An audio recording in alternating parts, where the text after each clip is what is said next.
Meta just acquired Manus AI, and this is one of those deals that quietly signals where AI is headed next. Manus AI isn't known for building the biggest model or chasing benchmarks. What they focused on instead was execution.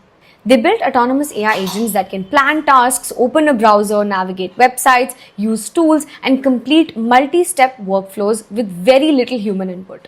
That was a very meaningful shift. Their browser-based agent could interact with the web the way humans would, clicking, scrolling, filling forms, pulling information, and everything. That was actually the advent of fully functional AI agentic system. Under the hood, that meant deep focus on planning, tool use, memory, and control. These are the hardest parts of agentic AI. This is where systems break if you're not careful.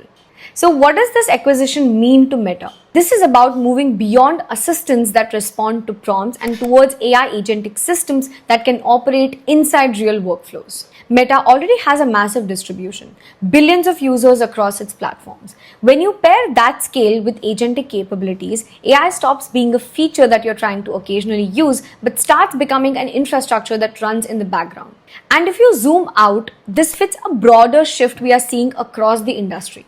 For years, progress was measured by how well AI communicated, better answers, and better conversations.